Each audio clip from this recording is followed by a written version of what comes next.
Hi అండి, welcome to Chandramma kitchen. ఈరోజు చిక్కుడుకాయ వేపుడు చేసుకుందాం.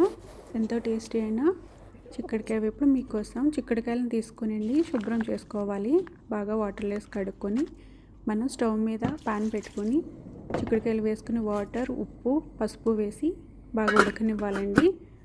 ఇప్పుడు మనం 2 ఉల్లిపాయలు, కొంచెం పచ్చిమిర్చి, కరివేపాకు తీసుకోవాలి. ఉడికిన చిక్కుడుకాయలని ఆన్ చేసి గిన్నె పాన్ పెట్టుకొని ఆయిల్ని జీలకర్ర, ఆవాలు వేసుకోవాలి. కట్ చేసుకున్న ఆనియన్, చిల్లీ వేసుకోవాలండి. ఇవి బాగా వేయించుకున్న తర్వాత ఇప్పుడు జింజర్ గార్లిక్ పేస్ట్ వేసుకుందాం 1 స్పూను. ఇది కూడా బాగా వేగిన తర్వాత మనం ముందుగా ఉడికించుకున్న చిక్కుడుకాయలు వేసుకోవాలండి. ఇది బాగా మూత పెట్టి మగ్గనివ్వాలి. బాగా మగ్గిన తర్వాత ఉప్పు, పసుపు వేసుకోవాలండి. బాగా ఒకసారి కలుపుకొని మళ్ళీ మూత పెట్టి బాగా మగ్గనివ్వాలండి. ఈ ప్రాసెస్ అంతా అసలు మనం ఆయిల్ తప్ప ఇందులోని వాటర్ వేయమండి. తర్వాత కరివేపాకు వేసుకోవాలి.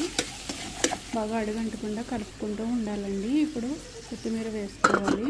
మళ్ళీ ఒకసారి మూత పెట్టి ధనియాల పొడి వేసుకుందామండి ఫైనల్గాని.